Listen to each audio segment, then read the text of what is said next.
Well, welcome to another episode of the YA Podcast. We're excited to be with you again today. If this is your first one joining us, go back and listen to some other episodes. We have several other episodes before this one as we're kind of wrapping up. We have toward the end of our book that we've been walking through, Winning Young Adults in Our Harvest Field. And today, me and Lorenzo are joined with Ben Baxley, who wrote chapter 7 on multiplication for our book. So Ben, welcome. Thanks for joining us. Man, it's a privilege to be a part. You've got some wonderful leaders who've written as a part of that. I've gotten to serve with several of them. So I'm just excited to be a part of what y'all are doing. Yeah, man. Tell our listeners a little bit about you, your family, your ministry, where you're at. Absolutely. So I'm married to Christine Baxley. We have two little boys, Levi and Isaac. Isaac is actually, this week, as we're recording, we're going to baptize Isaac on Sunday. That's awesome. It's going to be awesome, man. We're thrilled. Are you baptizing him? I am. He's 7, and it's just going to be a really cool privilege to be doing that. And so a lot of really neat things happening in our family. But I serve presently at First Baptist Hendersonville as the pastor to adults. But I came to First Baptist about 6 years ago as the young adult pastor. And so I'm grateful to be in young adult ministry still, serving those young couples and young adults, and just have a special kind of passion for this age range. So yeah, that's awesome. Well, for those who haven't had a chance to get the book, you'll have to reach out to us, rkeaton@tnbaptist.org. Or you can find the online version. But man, there's just so much good practical information in the book. But we're excited to kind of dive into chapter 7 as we talk about this idea of multiplication, kind of continuing the conversation from discipleship and how discipleship should lead to multiplication of several different areas of your church life and of different things. Really, with the idea of where do you want the person you're discipling to end up? Where do you want them to go? And so Ben, talk a little bit about that, of like you've entered in this discipleship relationship with somebody. What are you thinking through in that, trying to answer that question, where you want them to end up? Absolutely. So I know that discipleship has a lot of different definitions for different people, and I think you need to. I think we need to look at discipleship as an ongoing linear process rather than a definite destination, right? It's not a course that somebody finishes and that's the end product. It's a steadily increasing movement towards Jesus, towards looking more like Him, following Him, walking in obedience to Him. And when I look at shepherding young adults and what multiplication looks like, my desire is to multiply them and propel them into their calling. What is God calling them to do? Where do they see the Lord progressing? And man, our goal is obedience. It's not just knowledge, but it's actually following and stepping into what the Lord has and walking in obedience to Him. And it's a joy to walk through that with people. It's a joy to see them step into that and enjoy the experience of being exactly where the Lord wants them. And so that's kind of my desire when I'm serving them is helping them figure it out. And this is a stage of transition in a lot of different areas of life, and in work, and first spiritually, but then in what do I do with my life vocationally. I'm moving towards marriage possibly, and maybe even starting to have kids, and what does obedience look like in all these different areas, and what a joy to kind of help them find that space. Is there anything specific, like do you have like a game plan you try to follow as far as walking through that with somebody as they're trying to figure that out? Like say it's a college student who's trying to figure out obedience in a career choice, or somebody who's trying to find, like, is this person who's going to be my spouse, am I being obedient, and or whatever it may be, with a job, with a kid, and then serving. How is it just case by case? Do you have general principles you go by? How do you kind of walk through that life with somebody? Man, the challenge with that is so many people are in different seasons and different spaces and different areas, different levels of maturity. And this sounds simplistic, but my answer to that is they need to be in the body around some people who are a little further ahead, Yeah. And so it really needs to be case by case, but it can't be me. Yeah. It has to be engagement with the body as a whole. And so how do we move those in? And groups are our answer at our church, right? I really major on having somebody a little further ahead of them, leading a group where they have a mentor type figure in their lives to help them navigate a lot of that. And I'm available. Our staff is very people oriented and very people focused. I just left lunch with a leader who's trying to figure out kind of some spaces where he's tracking. But I think the goal is moving them into community. Groups are our best shot at doing that, and I think they're effective in that space if you can put the right leaders in play. Do you feel like, because, it kind of sounds like a lot of the focus is on, I'm not going to say that, I take that back. There's an emphasis more on like the new believer just coming in. Say you have somebody just coming to your church that's transitioning from another ministry that's coming in. Do they kind of go through the same kind of a process, or is there or does that look different in terms of somebody coming into the ministry that may be coming from another church dealing with the other church, they had some hurt there, so they're coming into your ministry and looking for just some solace and some healing, Absolutely. And I think what I want to do is create a stream for them to land in more than if you're in this spot, I've got this spot for you. I really kind of want every group to have a mix in it and a mix of different levels of maturity and different places. And now, I mean, we onboard leaders very, very quickly into ministry, right? And so if there's somebody who, hey, I feel called to lead and I'm coming in from another area and I want to jump in here, well, that's cool. I mean, we're going to walk with them. We're not going to just throw them out there. You know what I mean? But I more want to have a healthy stream for them to land in than a bunch of different isolated pockets. Absolutely. And so we have ongoing groups that meet, and if we have healthy group environments with leaders that are comfortable, then you can kind of land them in that space.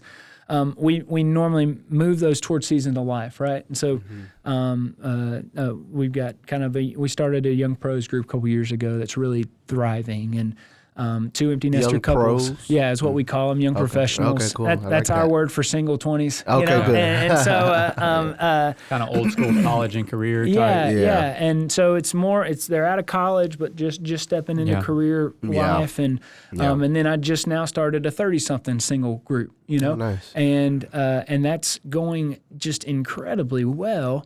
But it's a mixture of we landed enough solid, healthy believers in there to provide a core that would move towards leadership. That's good.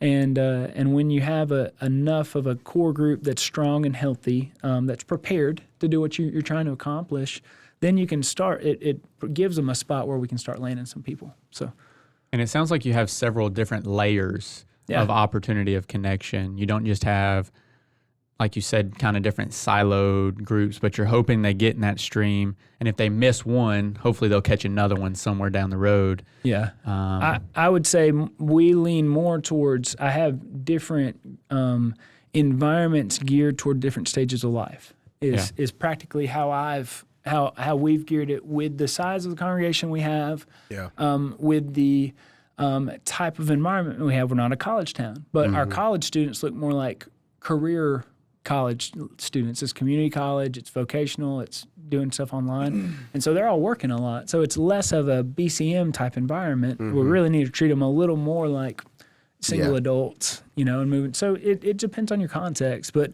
I want to look at who is the Lord bringing to us. Do we have places where there's healthy community they can land and progress in their walk with Christ? And then are there some the next layer would be, are there some intentional relationships we can help them form that, and is there some mentoring that needs to take place where we can put them in some places?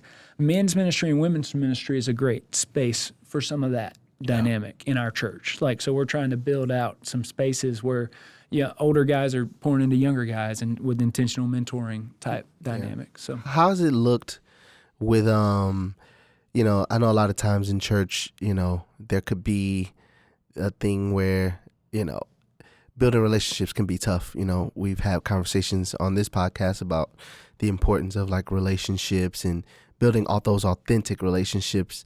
And how have you been able to kind of cultivate where people are actually kind of building genuine relationships outside of just, hey, I want to come here once a week to talk to, you know, Rob about whatever, blah, blah, blah, but actually seeing the fruit of people actually living life together, if that makes sense. I don't know if that question makes sense.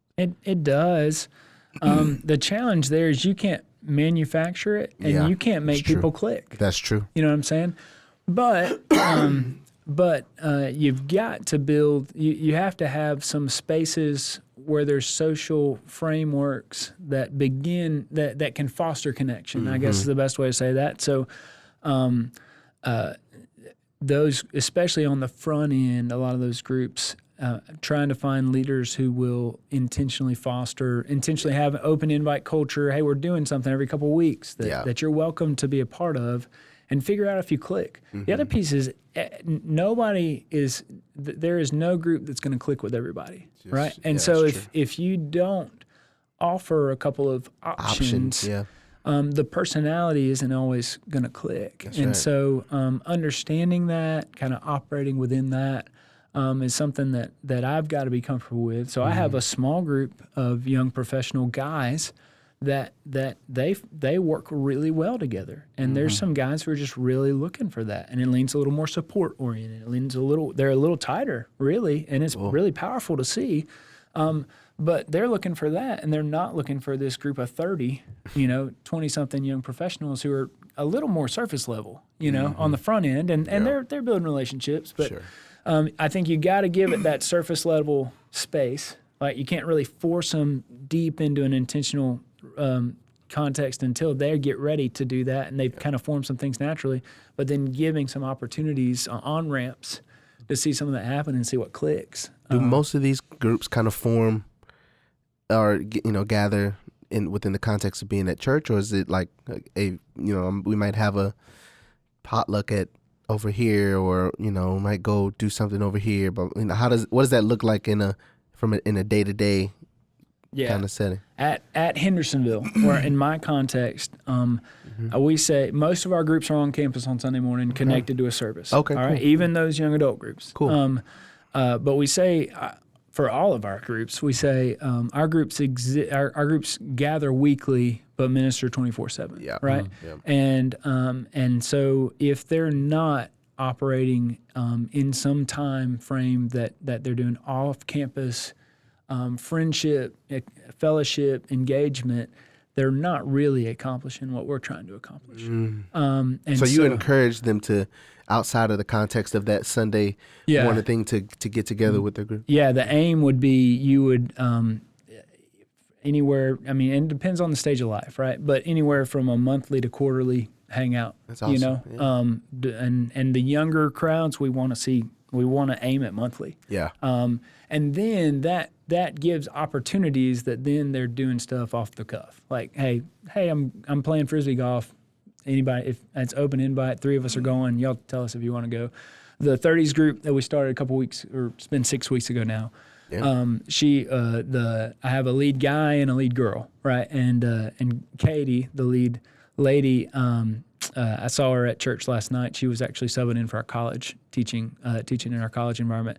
And she said, hey, 13 people were at my house the other night. That's awesome. And it was from our group. And, man, we had an awesome time. And that was just off the cuff. That just happened, And so out of the formal start, with the right leadership, the right encouragement, and they're great leaders, man. They're doing a phenomenal job.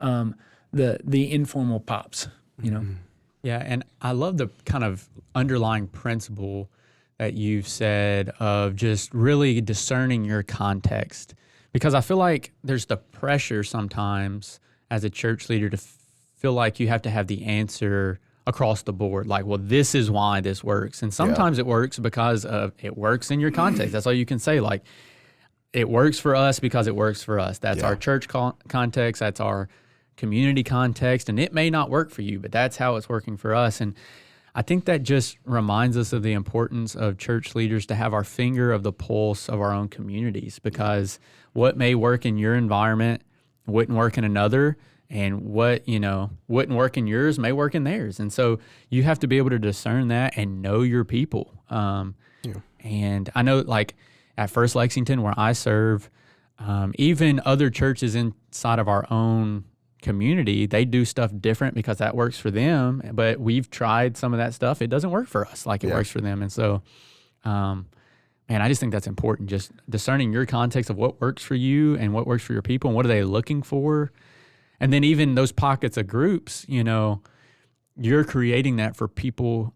You're answering questions that are being asked. You're not trying to answer questions that aren't being asked among your people. You're providing ministry for the people you have. I think you're totally correct, Ryan. I think, number one, I think a lot of us like to play comparison, and aren't comfortable in our own skin, aren't comfortable with our church being who we are. Yeah. And so we think we need to look like this, but this won't work for us, Yeah. And so even if it might not even be that cool. But it works, and it's functioning well for us, and it's creating discipleship happens best in the context of relationships. That's right. Right.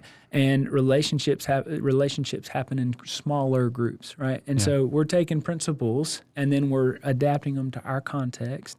And man, I really don't care what it looks like as long as I'm getting people into relationships around the Word. Yeah. And if we're doing that, man, then we're making disciples and we're seeing them move into their obedience. And so I think those are pieces that are really key for considering but yeah, I agree with you, Ryan. Yeah, I know that, like, my young adult group that meets on Wednesday nights outside of our Sunday school, there is nothing sexy about what we have going on. I mean, we meet after church so that our young adults have time to serve if they want to. That's right. And we literally we'll pick a book, we'll just walk verse by verse, chapter by chapter. And we don't have a curriculum or anything. We just dive into God's Word and we talk about it. And there's nothing like outwardly appealing about it. And our group love it. Yeah. We've tried the video-based series. We've tried all the curriculums. They're great, but they didn't sink their teeth into it as much as they sunk their teeth into that. Yeah. And so on the outside, all the statistics I've read, all the books that I feel like books that maybe don't really know young adult ministry as well, they say those are things that young adults aren't looking for. They're biblically illiterate. They're not looking to go deep. That's always like the overarching brush that's painted about young adults. And then I'm finding young adults who that's what they're wanting. They're wanting to dive deep. They're wanting to actually physically hold a Bible and dive into it. And so that's working in our context, and that's what we're doing. But, finding what works for your group. And you talked about, you gave the encouragement, your church can have an effective ministry. And, I just want to reiterate that, I guess, promise of hope. Like, you don't have to be in a college town. You don't have to be a part of a large church to have an effective ministry to young adults. You just have to find ways to be young adult friendly. That's right. Will you talk a little bit about that? How can churches start changing that mindset of, like, we have to have a person on staff or we have to have this big ministry formed when rather you can have an effective ministry through some of the things you've talked about? Yeah, I'm in a much larger context than I've ever been in before. Ryan, I'd say you're serving in a pretty large context for our Tennessee Baptist listeners, right? But before I was here, I was in a church of about 250, and I was worship and discipleship of all ages, right? Mm-hmm. So I had a bunch of plates spinning and just trying to keep afloat in a church of about 250, right? Mm-hmm. And that's a pretty large church in our context as well. But man, I think some of the principles you're talking about, Orion, some of the things you're talking about illustrate some key principles is kind of how I'd put it, right? So I believe young adults are hungry for community. They're trying to find a spot, they're trying to a place in the church where they belong and they can build some authentic, healthy relationships. Yeah. And I don't think you need a staff member. I don't think you really don't need a lot of money. I didn't have any money at Bear Cove, right? and I didn't really do the work of the young adult. I found a couple who were passionate about it. They had kids in that age range. And they said they were going to devote some time and energy into loving and serving the young adults in that community. I think you also have to jump in when you have the opportunity. So when you have some people, when you have a nucleus of people, and it can be 4 people, but you gotta have a young adult, right? Yeah. And so I think we waited until we had about 4 or 5 in Bear Cove, graduating, who looked like they were going to stick around. And we said, all right, we're going to start a new Sunday school class for 18 to 30, and we're going to, and we start on Sunday mornings, we gave them a room. But the big thing about that happened there was intentionality. There were some adults who cared about those young adults. They loved on them. They served them. Ryan, you're talking about scripture engagement. I wrote that, man, I think young adults are really hungry to engage God's word. And I think we would be doing ourselves and the church a major disservice to step away from the idea that the word changes our hearts and our lives by the power of God's Spirit. You know, and then you're talking about in seeing your young adults engage in the life of your church, right? So you want to do it afterwards, after student ministry, because a lot of them are serving in student ministry. Man, our young adults have a passion to be on mission. They're looking for a calling that's bigger than themselves. And we have the advantage of having the only thing that's really bigger than anything else. The only thing that's bigger than themselves is the kingdom of God. And I think they're hungry to serve. I think they're hungry to figure out what their place is in God's kingdom. And when you emphasize that, man, they start to understand that they're a part of the church. They're not students who are being catered to, right? They're a part of the church, and they love to serve. And then all of a sudden, they're really good friends with 50-year-olds that they're serving. And they see themselves as a part of the bigger church, and I think that's huge. Yeah, it's massive for our young adults. Go for it. I was just going to say, in the context that I serve, we are still, like, the church size is definitely medium to large, but it's in a very rural context, non-college town, and it's still very young. Like, for us, our college and young adult ministry was started in 2015, and our midweek was started in 18. And so it's 5 years old, and so it's still very young. And I have a new respect moving out of local church staff to now on staff with the state. So kind of being a volunteer in that role, a new respect for someone who has a full-time job doing something else and still trying to minister and having work responsibilities that take you away from being able to be there for the group, and seeing just the overall need of having individual investment of the young adults. Like this month, for example, I'm missing 2 or 3 Sundays where I teach a Sunday school class, and I'm missing 2 or 3 Wednesdays, all in the same month, which is not ideal and what I don't try to do, but it just happens sometimes because of life.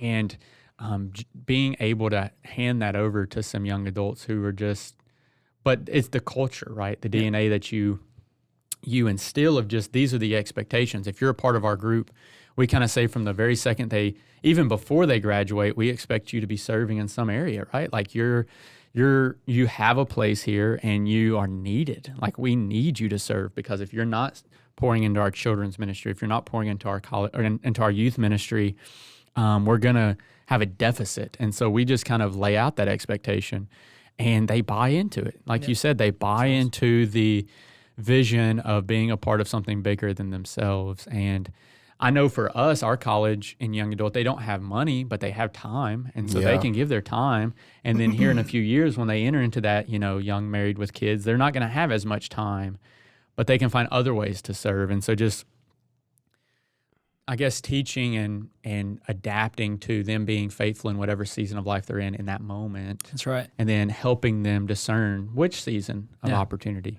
Yeah, and kind of building on what Ryan's talking about, I would love to know, like, in your chapter, you kind of had a focus on missions and individual giftings, and I would love to know, like, I know sometimes in church, and I'm sure this is not the case at First Baptist Hendersonville, or at First Baptist Lexington, but where you there sometimes can be people who try to hold on to position, people try to hold on to different things, where your desire is to push, young adults and people who are kind of just essentially emerging in their ministries forward.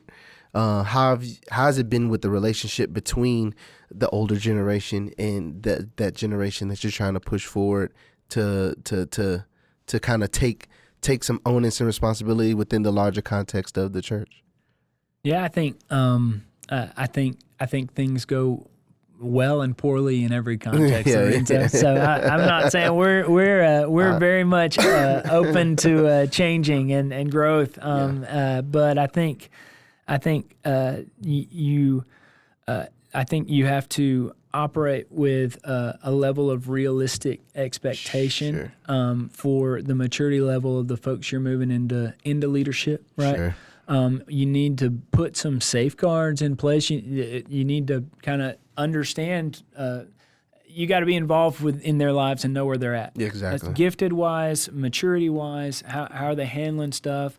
And then you kind of have to figure out what are some guardrails or training wheels that need to be on them that would let them stretch and grow into their potential without hurting what you're trying to do. Yeah. And so, like in our student ministry, generally we try hard not to have high school groups led just by college students, right? Yeah. We'd really love to have the energy of a college student and the maturity of a 30-something or more, that would kind of be there to help balance safeguard, out. So I think just kind of knowing where people are. We offer internships to some extent, and it's crazy. Kids aren't even that quick. Sometimes you can even not pay them and just give them a title, and they'll do all kinds of stuff, right? That's right. But offering opportunities where they're going to stretch and grow, figuring out what are some spaces they're going to do things. I think you got to equip them. You kind of need to walk alongside them over time. Yeah. I think some great areas of service are kind of student ministry or older children's ministry to help them start flexing some teaching muscles, start learning how to teach and grow within the context where there already needs to be multiple teachers in the room, and then you kind of give them space. Our college pastor, Bo, is doing a great job of on Monday nights. They have kind of a larger connect group happening on Monday nights for a lot of students who are serving on Sunday mornings. Well, he's trying to give several of them who seem to have gifts and levels of leadership and teaching opportunities, but then he'll meet with them before and say, all right, you got to have it all put together. We're going to sit down and talk through what you're doing.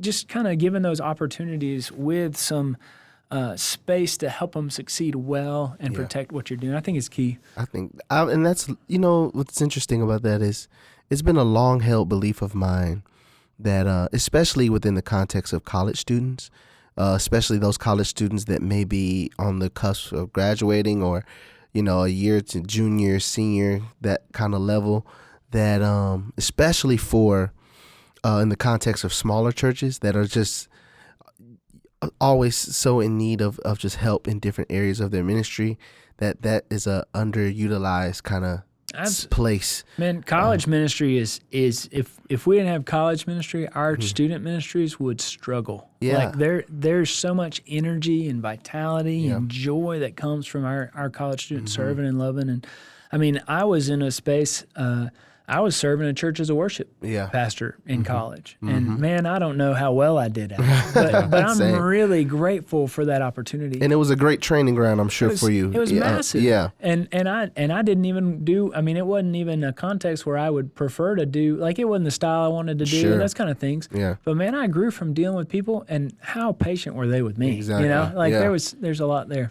Yeah. And, just in that, having an environment that is safe to fail. Yep.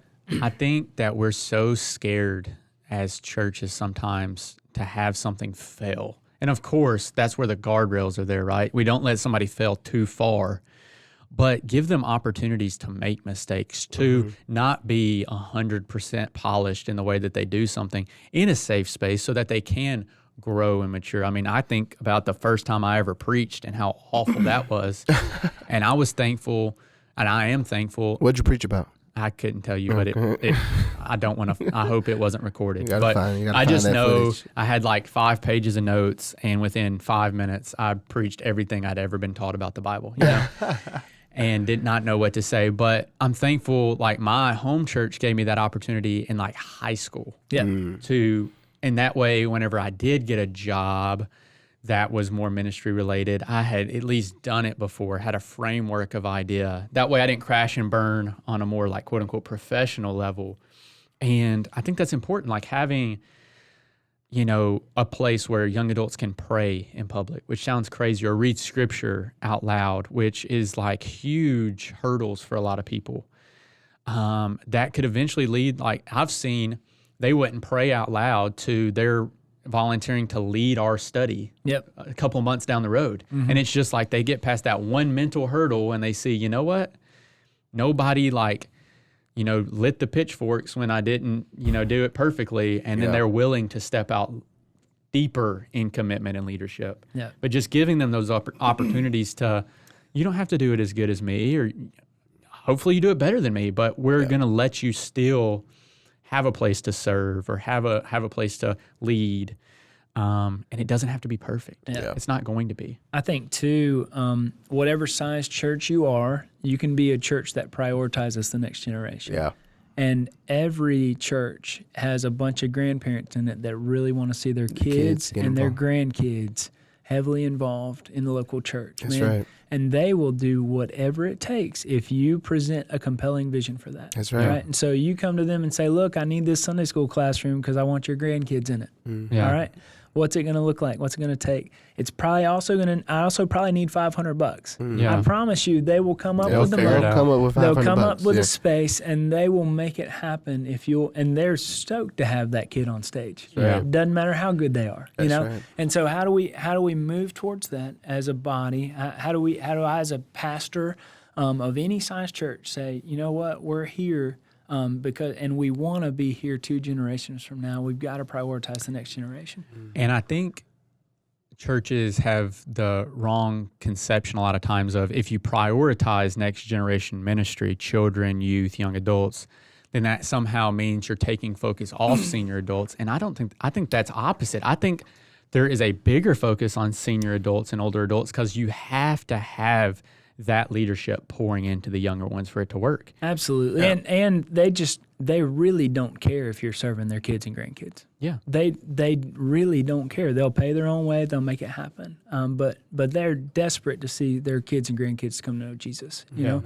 and if you operate in that space, they're not worried about themselves. And and it moves us toward mission. It moves us on mission. So That's right. So I know that we were talking right before we started recording that you're in a season of starting new groups, and that was, you know, a huge win for someone listening right now. Could be just starting one new group that is geared toward young adults. That could be 18 to 30, that could be 18 to 40, whatever it may be, but just getting something geared toward this younger age group.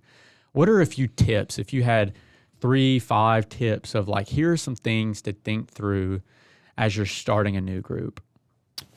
absolutely. Number one, man, every new group started well is going to reach 15 or more people for your church. And that's just a wonderful thing to keep in mind. You know, if you want to reach and build your church, if you'll start new groups, it'll happen. I promise it'll happen. But if I'm starting a new group, number one, I need to decide who I'm after, who I'm going after. So you need a target audience. And I would start with somebody who's already here. If you don't have any in that age group, it's not going to work. So if I'm in a church, I would aim at the youngest end of the spectrum that I could that are already here and say, I'm going to start a group for 18 to 40. I'd probably go 25 to 40 and aim at that, and then almost see what you can do if you don't have any 18 to 25. So I'm going to determine a target audience. Then I got to find a leader, and don't just stick a body in there. You know, even talk somebody into stepping out of somewhere else. If you really want to make young adults a priority here, find a leader. they need to be able to teach God's word, but they also need to be able to just lead and be a people person, even more so. So find somebody who's kind of geared towards people, who will be faithful to love and shepherd and encourage, who's relational. And it really doesn't matter the age. I've got a 60-year-old guy who's on he's probably 64, on his second retirement, who just started a single 20s group. And he's doing he's just geared for it. He's doing an awesome job. So find the guy who's passionate. Find the lady who's passionate in that space. It really rises and falls on the leader. Yeah. But then I would say for us, we don't start until we have a core group. We have to have 5 or 6 people who are committed to the group, who are going to be in the room day one, and we won't launch and we won't start until that time frame. And then you find some curriculum that's gonna move towards health and multiplication, and then you go after some prospects. You find a list of people in that age range who've been connected to your church in the past or are right now, but they're not in a group, and you set the launch date and you go after them hard from leading up to that launch date and for the next little while after. And when you see what the Lord does with them coming together and them starting to walk together, and you kind of walk closely with that leader, it's just so powerful. Yeah. It's such a joy to see what happens with that. That's so amazing. Good. So there's a good chance that a large majority of our audience may not be the senior pastor, or they may not be the person in charge of starting new groups. So what encouragement would you give to somebody who is going to have to lead up and encourage their leadership? Hey, I have a heart for this, or I see the need for this. Will you help me do this? Like, what encouragement would you give to that person who's trying to lead up in starting a new group if they're not the one that has the authority to do so? I don't know that many pastors who just have a lot of people walking up to them saying, hey, I want to start a new group for young adults. I have a heart for that space in our church, and can I do this? And the pastor say, you know what? That sounds terrible. Yeah. You know, like they. I think most pastors are really hungry to see that happen. Yeah. But I think most pastors also need to have the space to speak in to what's going to happen. Yeah. They have a plan and a strategy, and most of the time they have a reason for some things that even that they might put on you that seem a little bit that you want to chafe at, or that seem a little binding to you. Mm-hmm. And I would ask you to prayerfully follow their lead and be open to their encouragement and guidance in the timing, in what you teach, in how you do it. If you really care about reaching folks, then you'll operate under the leadership and in the unity of your pastor and your leadership in the local church. But I think if you come in that spirit with that desire, then most pastors are just going to be thrilled to see some of that happen. If there's some things that seem like he's pumping the brakes, you can ask him, hey, what's driving this? So because there's normally something else going on in the church besides that's driving him to pump the brakes, and he'll help you understand that and walk you through that. But I think you coming with a teachable spirit and a passion for this age range, then he's going to be thrilled to do that. And Ryan, I know you and Lorenzo and everybody who's involved in writing this book would be so thrilled to partner with those churches. Sure. Absolutely. For sure. Well, Ben, thanks so much for joining with us. Is there any last-minute thoughts or encouragement you want to give before we sign off? Yeah, Ryan and I have had conversations about this for a couple of years. He's doing a phenomenal job in ministering to young adults and trying to lead in seeing our churches reach this generation, this age range. And I can't stress what would happen if even 10% of our Tennessee Baptist Convention would commit to starting one new group for the youngest chunk of their church. Yeah. Man, it would change the landscape of Tennessee. And so I would issue that challenge. Hey, be a part of seeing one new group start in your church. That's a great challenge. Ben, if somebody, really resonated or had a question with something that you said and they wanted to reach out, what would be a good way they could contact you, get in touch with you? They'd feel free to email me at our church, bbaxley@fbchtn.org, or just look at the First Baptist Hendersonville website. My email's listed on there. Feel free to call the church. They'll patch you through to me. I'd love to talk. I'd love to help. Awesome. Ben, thanks so much for your conversation today, man. So deep, so practical. We really appreciate it. On behalf of Lorenzo Baylor, I'm Ryan Keaton, and we just want to thank you again for your gifts to the cooperative program and the Golden Offering for Tennessee Missions, because without your cooperation, resources like this wouldn't be possible. So thank you for your gifts. They're going to make kingdom impact right here in our own state that we all love. Special shout out to Colby Mike again for producing, engineering, editing this. Until we see you again, go win Tennessee for Jesus. Thanks so much.